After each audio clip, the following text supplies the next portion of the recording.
Muted myself. First minute of the show is me muting myself. Way to go, genius. Oh, no, but just wanted to say I haven't gotten confirmation on that yet that the vote has gone through. I am looking for it.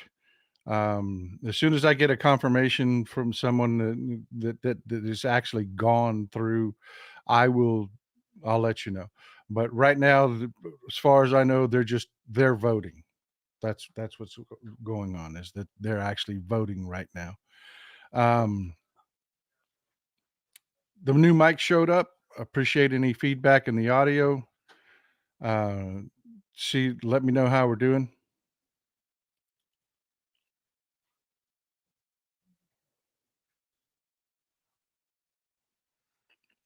All right. Without any further ado, let's get started. Grab your coffee, grab your pen and paper. Let's get going. We got a lot to talk about today.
Good morning, folks.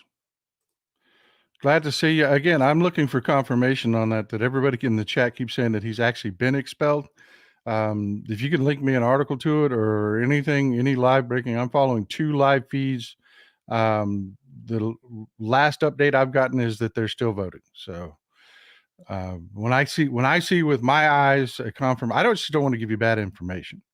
When I see with my eyes he's actually gone, I'll jump on the celebration chain with you.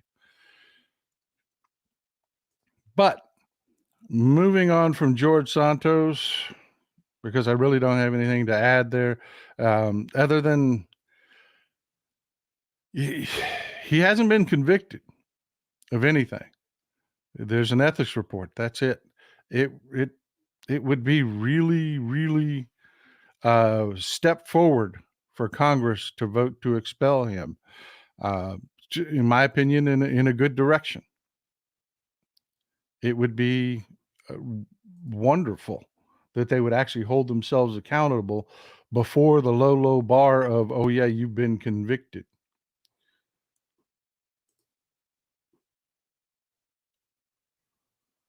All right, let me see if I can find an update on that.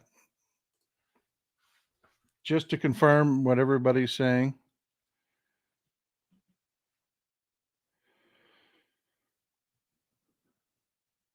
All right, yeah, we got confirmation. George Santos is out, folks. He is out. Awesome. That is awesome. And that is a real step forward for Congress, folks. That is huge. That is huge. It is fantastic. I mean, you have to understand, he has been convicted of nothing. He just has trials pending. Normally, no legislative body will move on someone unless they've been convicted. I mean, being accused is a pretty low bar, but apparently they've done considerable investigations on the ethics committee and have come out and said, yeah, he's guilty as hell. And yeah, excellent point there, Chuck Ronan. Well, he pled guilty in Brazil. He did. If you're unaware, when he was living in Brazil, the guy that employed his mother owned a clothing shop. He stole the guy's checkbook and passed bad checks down in Brazil. He pled out to that. So yeah, that he's been convicted of. I'm actually surprised to see that the Republicans had the wherewithal, the spine to actually do something about him. Very unlike them. Very unlike them. And I am glad. 100%. I'm with you, Michael. Hey, zippity doo dah, zippity day. Oh, what a wonderful day. It is a bad day to be a Republican, folks. It is a very bad day to be a Republican, especially if you're Donald Trump. If you're Donald Trump, you've had a couple things happen that are really not making your day. New York Appeals Court has reinstated Trump's gag order. It was actually appealed to the Supreme Court, New York Supreme Court. They have reinstituted the gag order. So no longer are we dealing with the nonsense of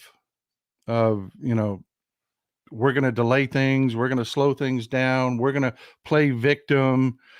And I assure you, folks, they're going to try to appeal this to the Supreme Court. The Supreme Court will not hear it. They're just not going to hear it. The Supreme Court has a long history. Even this Supreme Court, I will be shocked if they decided to hear this, because he is the Supreme Court always defers to state Supreme Courts on issues like this. This is an administrative issue. They don't want to get into the minutia of administering each individual trial. They just don't do it.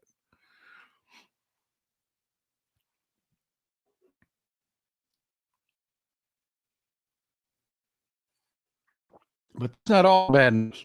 That isn't all the bad news for Trump. Like I said, it's just not a very good day to be a Republican. Trump was also caught illegally moving money. And yes, I mean illegally. He has been ordered by a judge. This is Barbara Jones. She's a former judge herself. She was appointed. Let me blow that up for you. There you go. Get a good look. That's Barbara Jones. She is sharp as a tack. She is the person appointed by New York to act as an auditor for the Trump organization. They are legally not allowed to move more than $5 million without notifying her in advance. That's the important part. In advance. She has to sign off on anything they do over $5 million. Well, Trump got caught trying to move $40 million. Actually, he did move $40 million. And why this is a big deal is if he violates this, something simple as,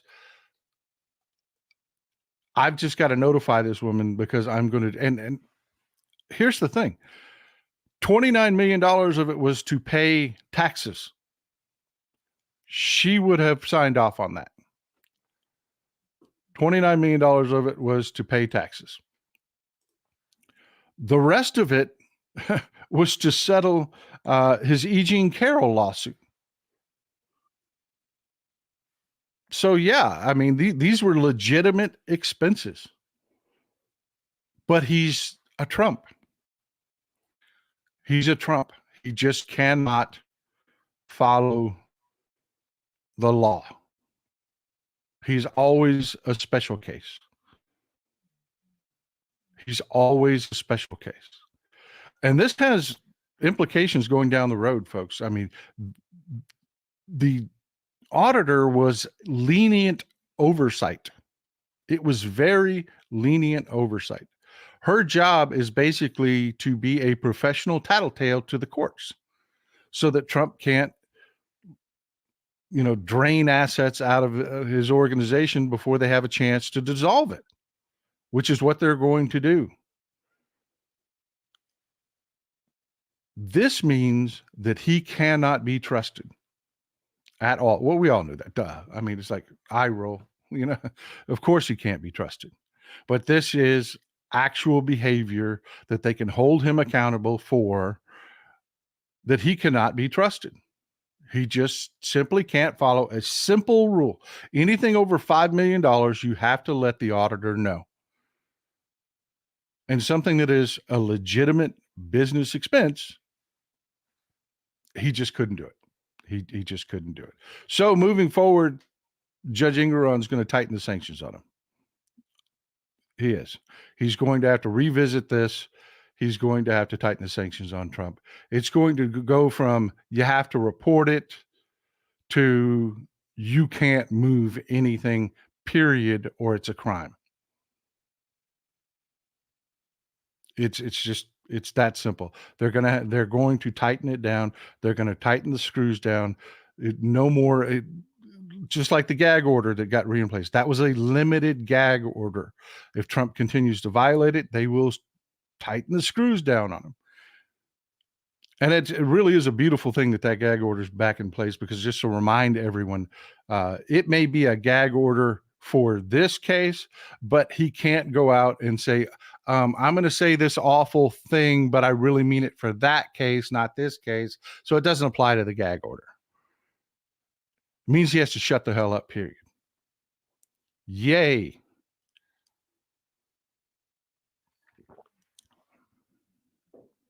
Somebody was, I collect coffee cups, folks. I do. That's why I started selling books.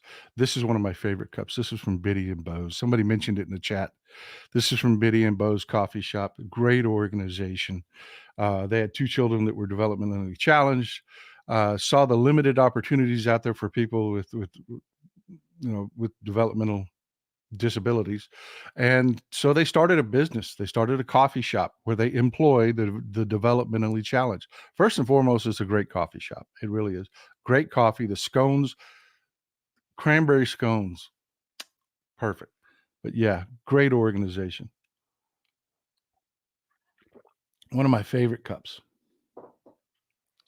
We do have some other breaking news that is sad, but I told you. So you remember we talked about the ceasefire, and I just was not all cherries and apple pie and everything's going to be great. Well, what I said happened. Hamas,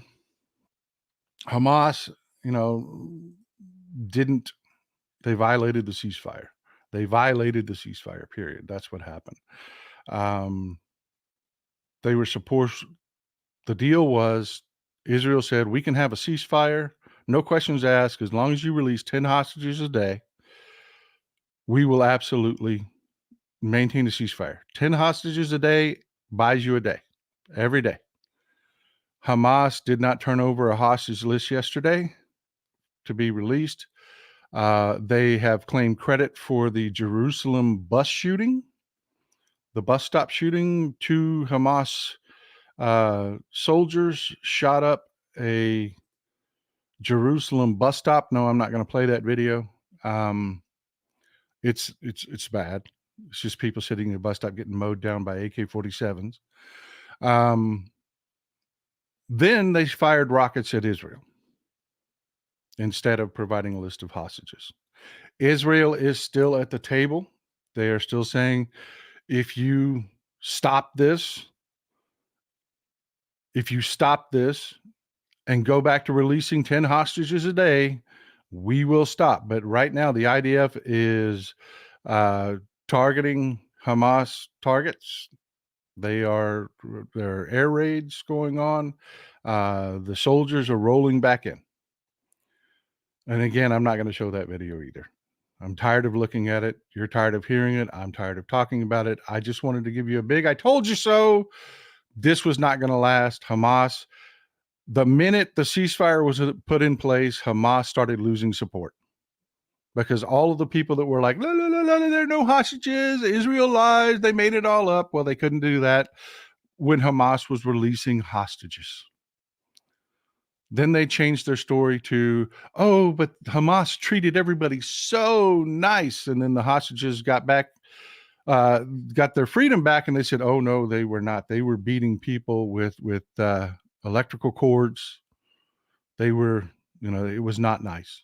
They branded children so that if they escaped, they could be identified quickly. They burned their legs, people. It's horrible. Anyways, enough about that. Enough about that. The fighting's back on. Has not been a good day for Mehdi Hassan. You remember Mehdi Hassan from MSNBC? I have to tell you, I have mixed emotions about this one. I really do. He was a great interviewer. Mehdi's been fired and replaced with Richard Steele. I do. I've got mixed emotions about this. He was a great interviewer. He was a tough interviewer. He was. He gave great monologues. He did. But man, when he was wrong, he was wrong.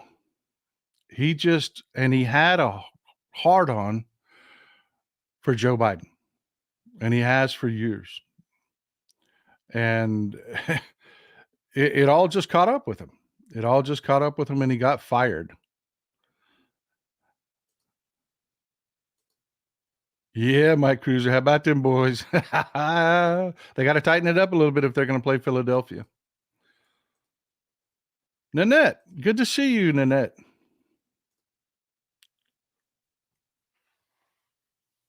But yeah, Mehdi Hassan, when he would get something stuck in his craw, he just wouldn't let it go, and he was vehemently anti-Joe Biden. I mean, we're talking about going back to the 2020 election, before the 2020 election. I mean, these are his words. Anyone who still thinks Joe Biden can beat Donald Trump in a debate, let alone an election, needs their head examined. Yeah, that was Mehdi Hassan before the 2020 election. He was on the wrong side of the Tara Reade thing. If you don't remember who Tara Reade is, she was the Russian operative that accused Joe Biden of sexually assaulting her. And it was sad. I mean, it was really sad because she made an accusation. And after the Me Too movement, we listened. So we listened to what she had to say. Problem is, she and her attorneys don't understand that senators have calendars, that when they go to meetings, they go to different events, it's on a calendar. They keep track of who you are. Where you are. It's all documented. And Tara Reade's accusation didn't line up with the calendar. I mean, unless Joe Biden's, pardon the expression, has a dick that can reach across state lines, it couldn't have happened. It just couldn't have happened.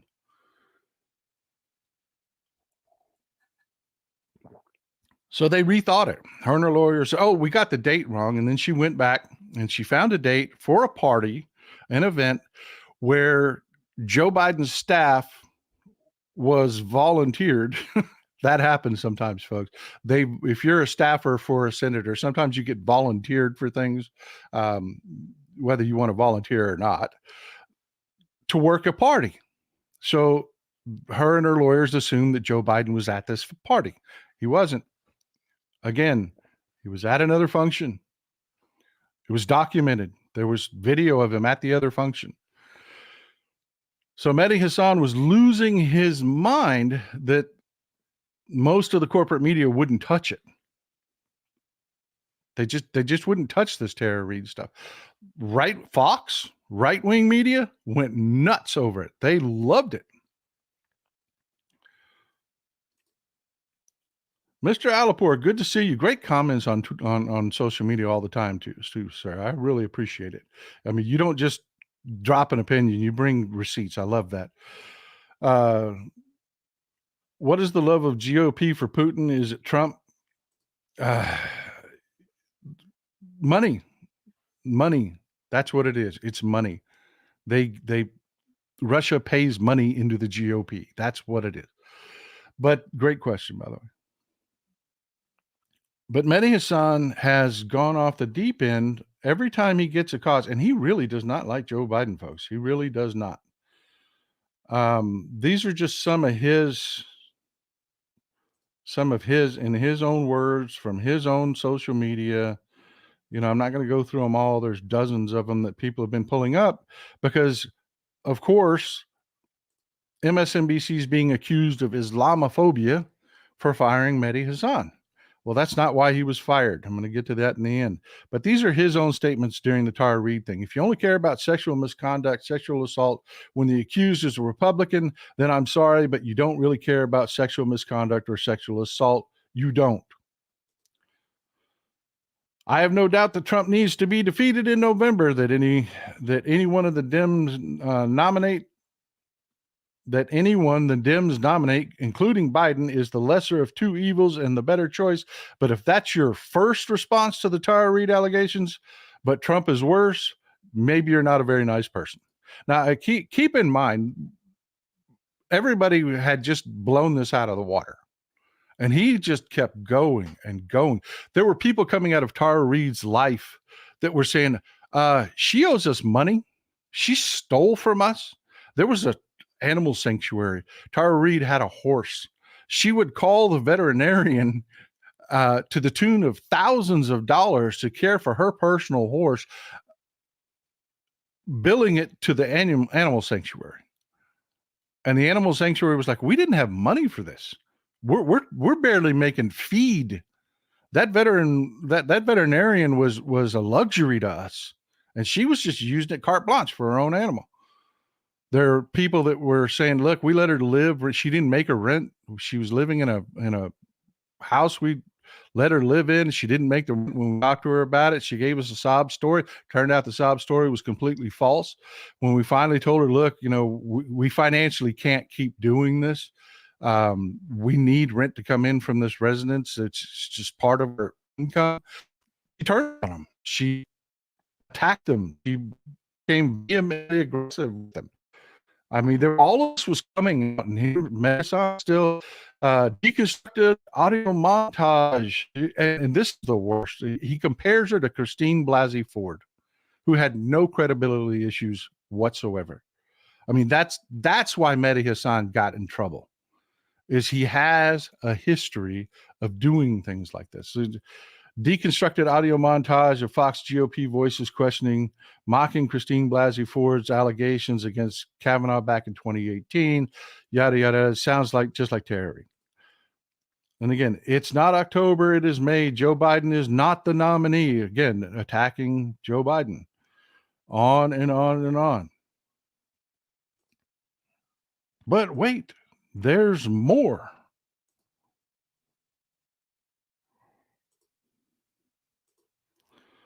And I'm not going to do all, because there are literally dozens of these out there. I'm not going to do all of them, but I just do want to catch a couple. This one was one from my good friend Chris D. Jackson that he retweeted.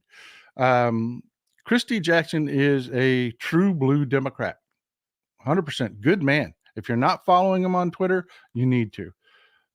I don't know if he's on Threads yet, but if you're on Twitter, follow Chris D. Jackson. He's a damn good man. Chris Jackson wrote, yeah, well, every negative article about Joe Biden on Twitter today is either from someone associated with The Intercept or the Trump campaign, which was true. Absolutely true during the time. The only people running negative articles about Joe Biden were the far right press. The Trump campaign were putting out every microphone anybody in the Trump campaign walked up to was about Tara Reade at the time, and Mehdi Hassan on MSNBC.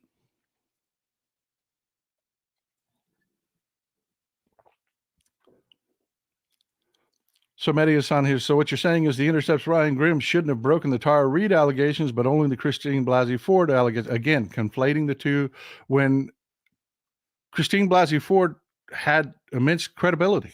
There were no questions about her story at all. No one could say, those dates don't line up, because they did. No one could say, well, she lied. She was never around, this, that, and the other. No, because, they had witness testimony that they were around. She was around, I mean, there was no question. But here, Mehdi Hassan is trying to conflate the two. And of course, we know how, he didn't go down without a fight. At the end of it, when it was all going away, here he is. I believe Tara Reid, and you should too, linking to any right-wing trash article that was out there he could find. And of course, we know how it all ended.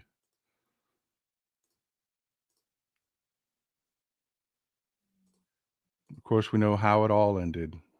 Tara Reid, who accused Joe Biden of sexual assault, defects to Russia because she was a Russian agent, making it all up. It was so embarrassing for them. They were so bad at this. When everything didn't line up with the calendar and they kept embarrassing themselves, they literally tried to say Joe Biden has to hand his calendar over to us or he's guilty.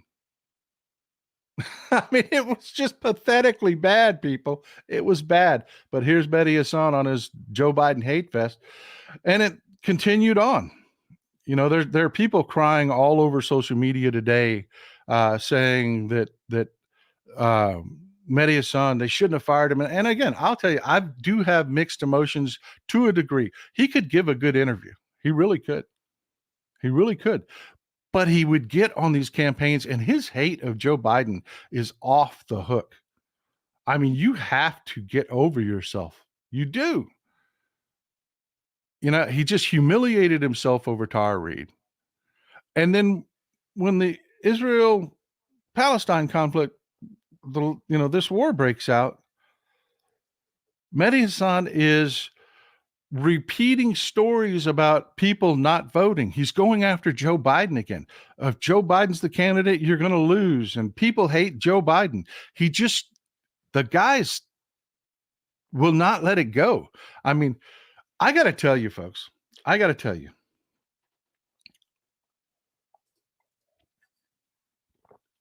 Cecilia Coleman, she's talking about the Santos vote. I'm sure Dems did the right thing. Republicans barely did the right thing. That's because not all Republicans voted. They didn't.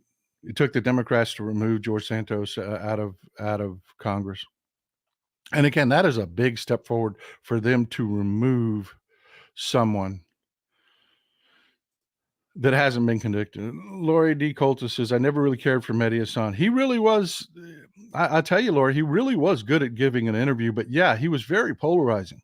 But even the latest attacks on Joe Biden, where he was amplifying the whole if you run Joe Biden, you're going to lose thing. If Arabs and Muslims aren't going to come out. They came out in 2020, but they're not going to come out. Well, they came out in 2020 over your objections, Mehdi Hasan.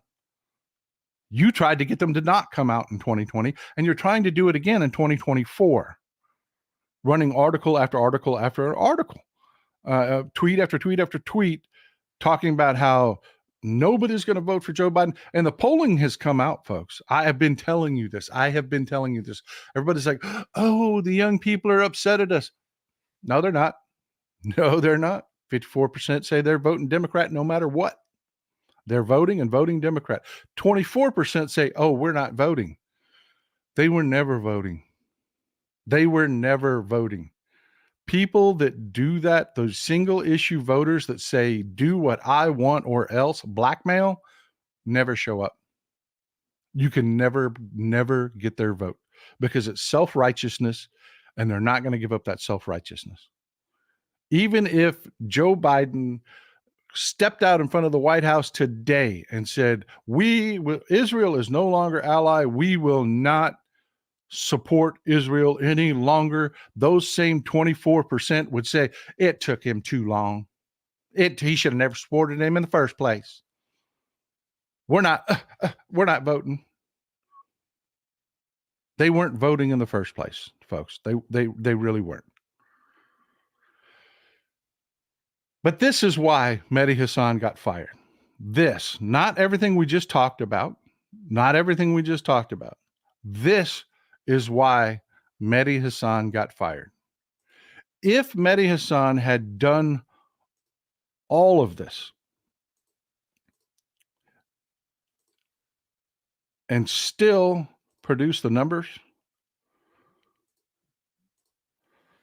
he would still have his job today. The 25 to 54 demographic is the key demographic in ratings. That's all they look at. They don't look at old folks like me. They don't. They don't care what I'm watching, and they don't care what anyone under the age of 25 is looking at because, they tend to not watch the news. They don't. They watch their own kind of things, totally separate from what we watch. So 25 to 54 is it. Week ending November 12th, he had 47,000 viewers, which is not great to begin with. By November 19th, with all of his bullshit Joe Biden attacks and telling people not to vote, retweets, and all that other crap, his audience had cut in half. He lost half his audience. And MSNBC said, enough. Oh, thank you, Rich. I do appreciate you, my friend. I do appreciate you. It's going to be a good day. It's going to be a good day. I appreciate that, my friend. I really do. But yeah, that's why Mehdi Hassan doesn't have a job today.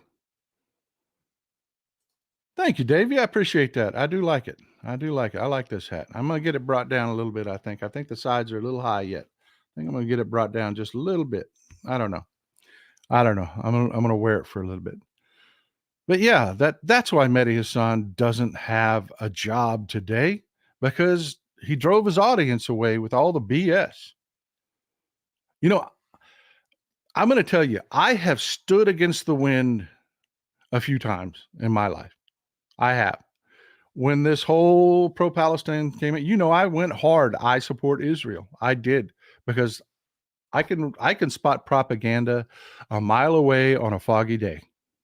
And I saw the troll farms go active, and I knew what this was going to look like. I saw this coming, folks. That's why I did what I did. Despite decades of advocating for a two-state solution, I flipped the script. I did, because I saw this coming. If you are going to stand against the wind, and for all of you in the future that may end up in this situation, take this sage advice. If you are going to stand against the wind, you damn well better be right. You damn well better be right, because they are going to test you and test you and test you and test you. And if you do something like stand against the wind and you're backing a Russian agent, yeah, that will blow up on you. It will damage your reputation forever. And that's part of what happened here. People just got tired of it. So that's it about Mehdi Hassan. We have more to talk about. Now, we're going to run out of time here. We have much more to talk about. This is a huge breaking story. How's the mic sounding, by the way, folks? I haven't heard anybody complain. See anybody complain? Is it good? Louder? Too loud? Do I need to turn it down? I tested this thing. I did some tests. I was screaming. I really appreciate you folks. Y'all bought this. Y'all pay for the subscriptions. Y'all chipped. I hope you like it. This is all you, baby. This is all you. So we've got this is one of those stories that it's like, it would be a story anyways, but you hate that it would be a story anyways, except for the fact that it has really bad things involved that actually make it a story. Let me explain what I mean by that. This is Bridget Ziegler. She's one of the founders of Planned Parenthood, Moms for Liberty. That's Bridget Ziegler. This is her husband.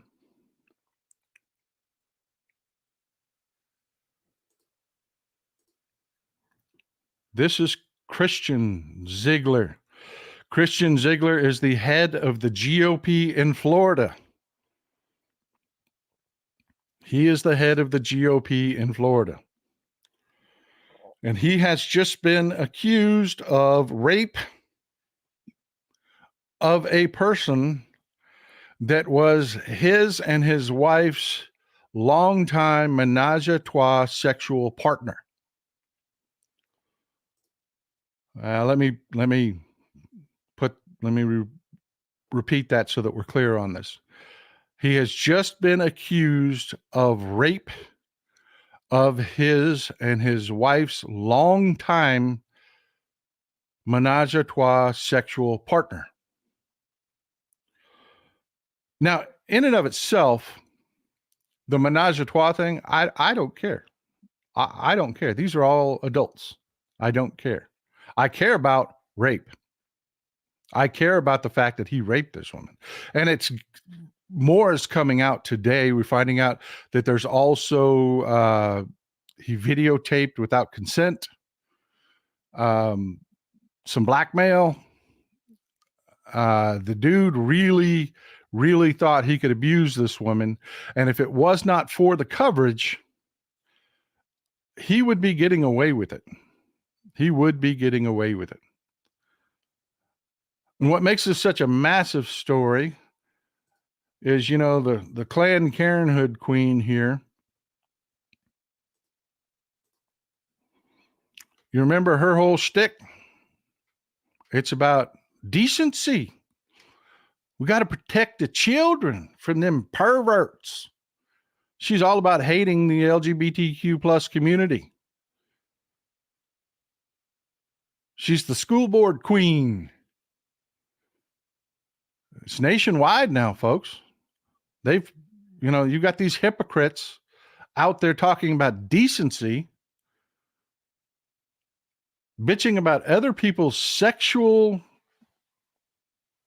you know, life choices when she's in a long time menage a trois relationship. Now, I've never been in a menage a trois relationship, but I'm pretty sure from what I've been told, it breaks the rules for the partner to have sex with the spouse to have sex outside the menage a trois thing, much less rape somebody.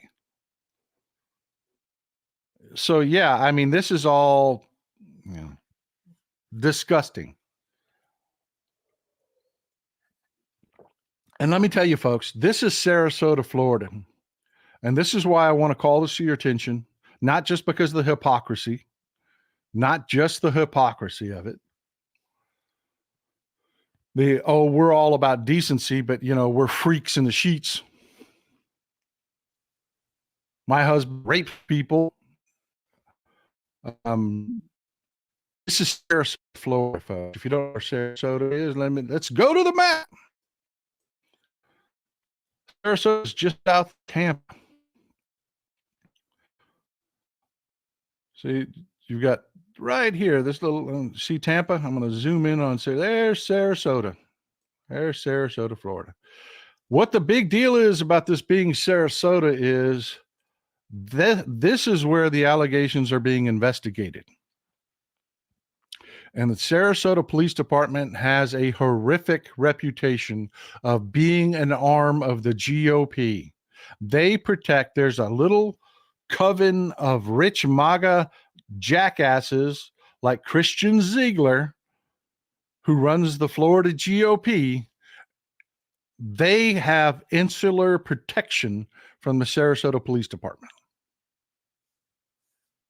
This was going to go away. We don't even know who the accuser is at this point because the Sarasota Police Department has absolutely redacted everything. Everything. It's outside journalists getting us information on this, folks. Stay on this. Watch this closely. Demand the media follow this. Not just because politically it is perfect to see Planned Parenthood in this kind of salaciousness. You know, I am moral. I am the judge of what is moral. That's the worst part. I am the judge of what is moral. I will protect your children and tell you what is decency. Anne Frank? Oh, no, no, Anne Frank. Yeah, they got rid of the Diary of Anne Frank. Just ridiculous books that they got rid of. Just ridiculous books. It is just ridiculous, the books that they got rid of. I mean, really. I mean, did the Diary of Anne Frank scar you when you read it? I mean, but yeah, this will go away if we don't pay attention. The Sarasota police is like as tight a relationship as Fox has with the Republican Party, the Sarasota Police Department has with the GOP in Florida. This poor woman, I am telling you, she does not have, the police do not have her back. And it's going to be up to us to keep screaming. I have the detective's name. And if they try to cover this up, I will name that son of a bitch. I will. Do your job.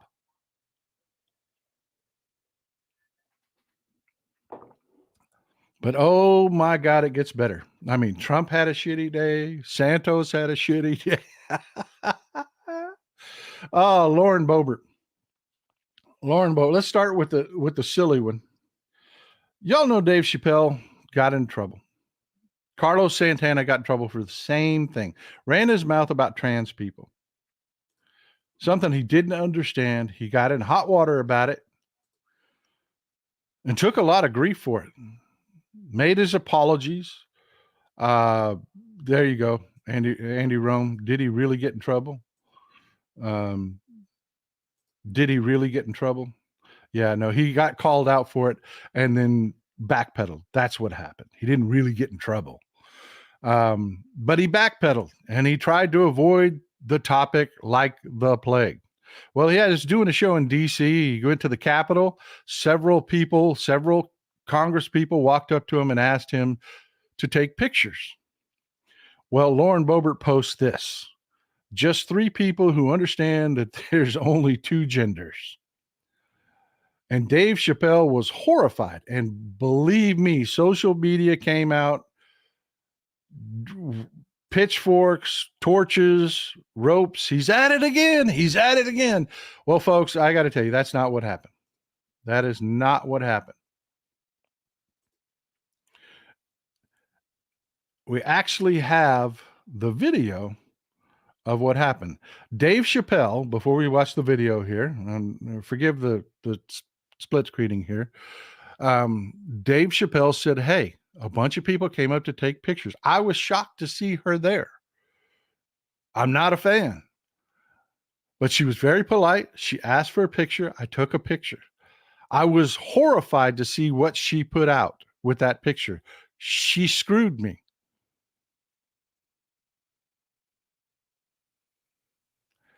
And then he went on to make a pretty damn good joke. He said, I'm damned upset about this. I had 2 tickets to Beetlejuice and I was going to give her one.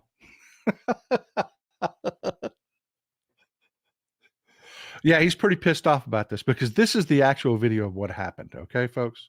And this is just going to this is why I pause. You will never get many breaking stories from me. You will not get breaking stories from me that often because I like to see things flesh out because things change.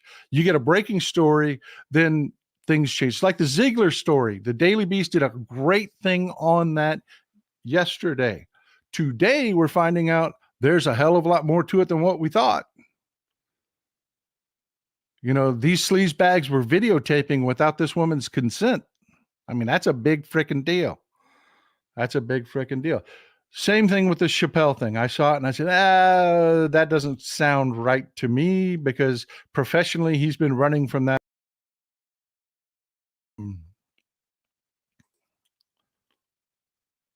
Let's watch the video. Let me pull up the video. Full screen.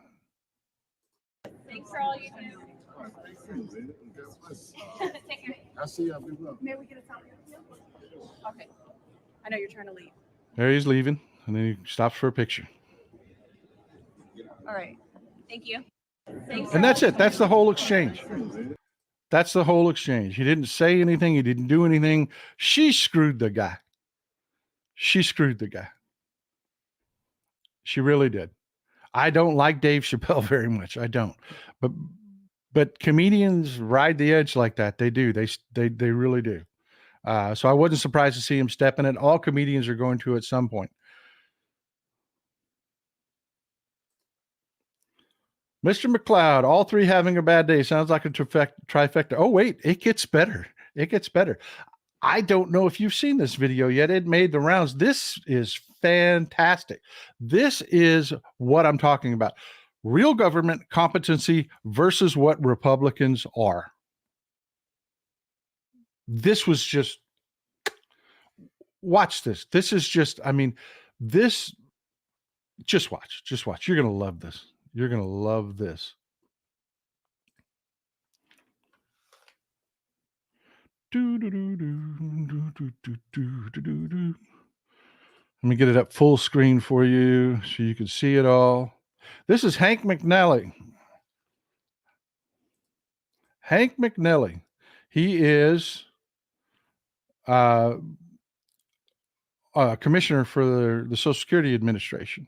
He's also executive counsel. This guy's, Hank McNally, is sharp. He is sharp. This guy is no joke. He knows what's going on.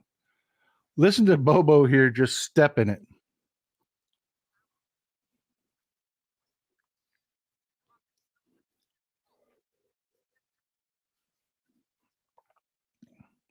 She's talking about remote work, folks. The federal government started experimenting with it during COVID. Turns out it's a great thing. Turns out employees are actually more productive doing remote work than they are sitting in the office. They're happier. Retention goes up. Remote work is a good thing. Traditionalists, people that like to be able to step on their employees, you get those you see, everybody's had one of those managers that has mental problems, that has control problems. They hate remote work because they have to have you in hand to screw with you. All of that goes away with remote work. It turns out I'm a huge fan of remote work, if you can't tell. This is what she's talking about. Employees at home working remotely. She thinks she's got a gotcha.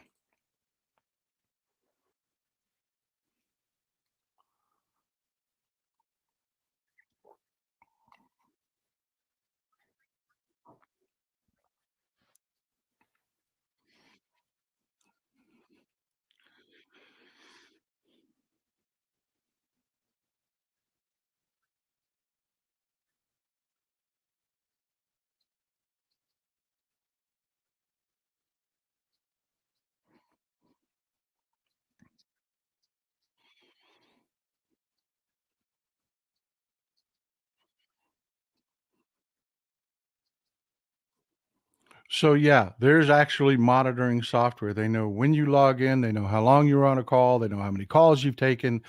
Yes, there is actually closer monitoring for remote employees than there are employees in the office, because managers tend to just ignore those statistics. That they'll get an end of the week summary and they'll look at that, but they won't monitor it daily. The remote employees are monitored daily, multiple times a day. Managers have to go back and look at this to make sure you're not, watching a football game when you're supposed to be working.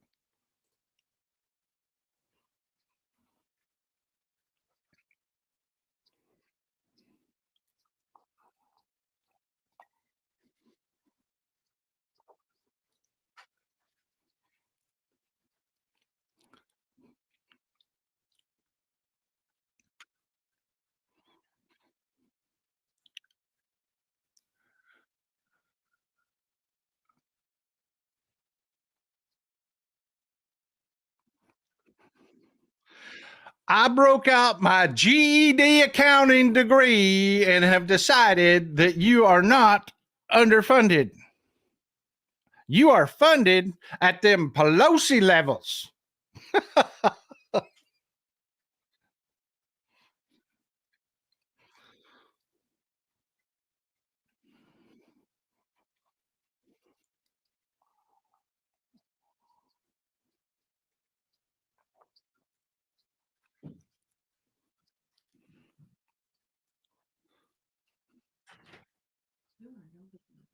Hmm? There's no video? No. Oh, shit.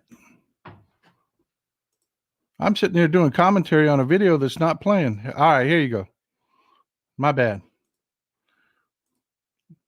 Oh, my God.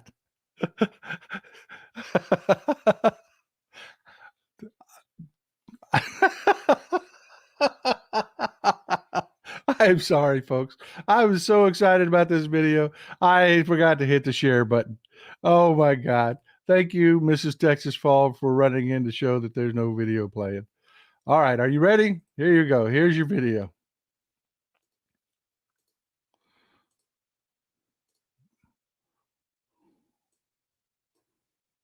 You all are allowing delinquent employees to sit on their sofas at home instead of actually getting to work and doing their jobs.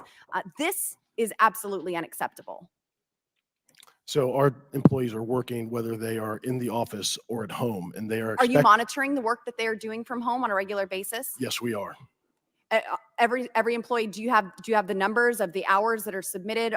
Are you counting how many times they're logging into their computers and responding to casework? So our employees are subject to the same performance management processes and oversight they are whether they're teleworking or working in an office. And we have systems in place that our managers use to schedule, assign, and track workloads.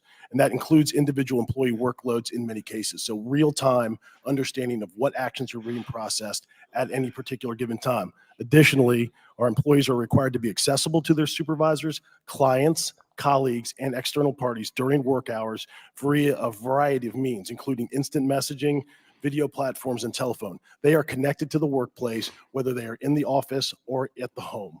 Then why is the backlogs for Social Security applicants increased from 41,000 to 107,000? Because we've been historically underfunded for a number of years now. I don't think you're underfunded. You're funded at the Nancy Pelosi levels. At the Democrat levels, we just continued that same funding. So I would say at pandemic level spending. So I'd say we'd have an increase of over 8 million beneficiaries over the last 10 years. At the same time, we experienced our lowest work staffing levels at the end of FY22. That's a math problem. I mean, that is a problem. If you have those workloads, increasing and you don't have the staff to take care of those workloads, you're going to have the backlogs that you're talking about, Representative. That was good. That was good. Never screw with a competent person. And by the way, that was freaking hilarious. That was like a NASCAR wreck, man. I'm sorry about that. There's two ways to go about sharing. If I go through a certain order and then I expand to full screen, all I see is the full screen. Didn't realize I hadn't hit the share button yet. I'm sorry about that. Oh man, I tell you what, that is hilarious. That is hilarious. But yeah, I mean, she sits there and, let me break out my GED accounting degree and let me tell you what I think a government-sized budget should be to handle this workload when I can't make a slider that doesn't give you the shits. Ran a restaurant into the ground, but she's going to tell the Social Security Administration what their workforce needs to be because she's got feelings about it. Folks, stop electing morons to Congress. Just stop. And that's for you Republicans, because we Democrats hire people that want to do the damn job.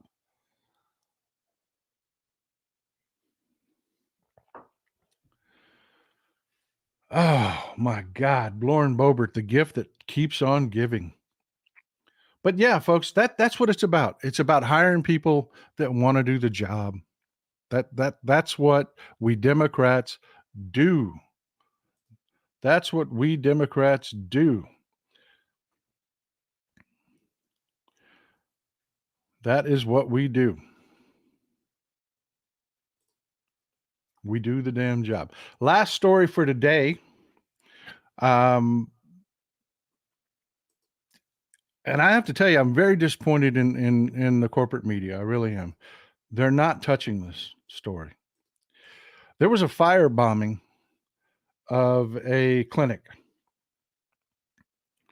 a Planned Parenthood clinic in Costa Mesa, down in Orange County, California. And it really went under the news, under the radar.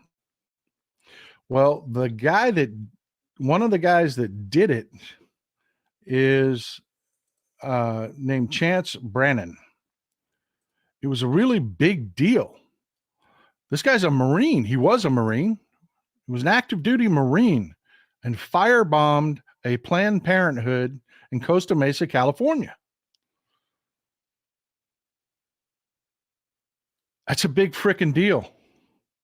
That's a big red flag. That's one of the reasons that they started looking into the radicalization that's going on in social media within the military. And remember, I told you that is what Tuberville started his blockade for. This was part of it. Well, this guy just pled out. He pled guilty. He admitted he did it. But yeah, this was one of the red flags that caused the military to say, okay, we really need to look at radicalization within our ranks. We really do. And Tuberville said, oh, no, you don't. Those are my people. I call them people Americans. And that's when he started putting the hold on promotions. Then the strategist got a hold of him and said, that's a political loser. You're hurting us. You're hurting yourself. Say it's about abortion. Say it's about abortion. And then we can quietly tell the military they have to knock this off. Stop trying to root out our people, the firebombers, out of the military. We can say that behind closed doors, but never say that in front of a camera again. Always say it's abortion. That's what it's about, folks. That's what it's about. And I have to tell you, Republicans are as bad a criminal being criminals as they are at governing. How did they catch this genius, this extreme, uber criminal genius? They recorded themselves, posted it to social media. Not even kidding. And he initially pled not guilty. Thank you, Peter Campbell. I appreciate you. Yeah, these geniuses recorded themselves on social media doing it. So yeah, guilty. There are two other people arrested. One of them is a guy by the name of Tibet Ergul. I cannot find a picture that I can confirm to be Tibet Ergul. So I don't have an image of him for you. I found images that pull up for Tibet Ergul, but I cannot confirm that is the Tibet Ergul. Because believe it or not, there are more than one Tibet Ergul out there. There just are. Here in the United States. He's still fighting it, even though he is also in the social media posts. Go figure. But yeah, the point to this one, where I'm going with this one, we're fighting radicals. We are fighting radicals. We are fighting people that intentionally say things to foment violence within their ranks. They intentionally say things to foment violence within their ranks. The dollar store shooter was another one. They do it on purpose. They want the violence. And every time there's a call to tone down the rhetoric, they double down. That's who we're fighting against, people. That is who we are fighting against. There can be no divisions. You have to be a ride or die Democrat. You have to be. There's only one way forward. There's only one party here that is actually trying to move forward as a civilization. The other party's gone full on fascist. I saw some people in the comments bringing up the 2025 project. The 2025 project is funded for the specific purpose of defeating our institutions. to allow them to be fascist. They tell you that, folks. They tell you that. They tell you our institutions held against Donald Trump, and they need to put people in place that, if you're a Star Wars fan like me, you get this. Project 2025 equals Order 66. If you're a Star Wars fan, you know what that means.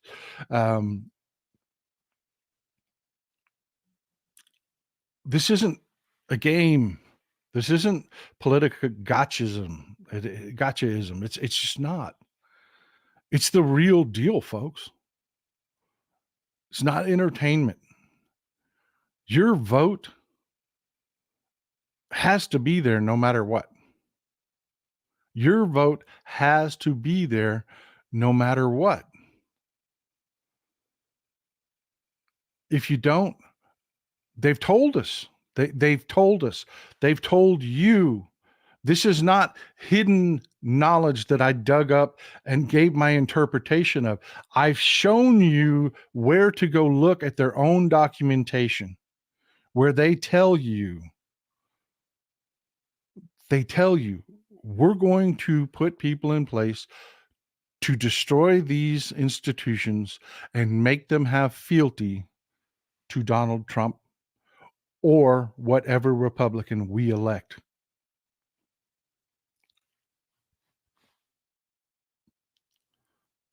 Nothing can divide us. There can be no single issue voters anymore. I don't care what your issue is. You're getting 95% of what you want from Joe Biden and the Democrats.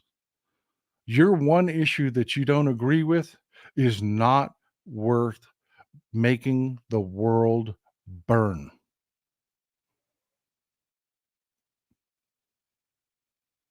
Because that's what will happen if you give a fascist, especially a psychopath fascist, our military. The world will burn. It was Mark Milley that stopped Donald Trump from shooting our own citizens in Washington, D.C. He wanted to shoot protesters. It was Mark Milley that stopped that. It was our institutions. Tommy Tuberville is holding up promotions so that if a Republican is elected, they can deny those promotions. They can vote them down and promote into place people like Mike Flynn, who have no fealty to the Constitution. That's what we're facing. That is what we're facing, folks. Well, I've gone over again. Please, folks, enjoy Hal Sparks. Enjoy Tony Michaels. I thank you for being here. I'm sorry we didn't have a roundtable. Sunday, I have no time limits. We will have a mega roundtable on Sunday. Thank you for being here. Check out the Texas Paul stores, how we pay the bills around here, your donations and the cups you purchase. The holiday mugs are here. Enjoy, folks. I appreciate all your support. Y'all have a fantastic day. Hope you enjoyed the car wreck. I'm out.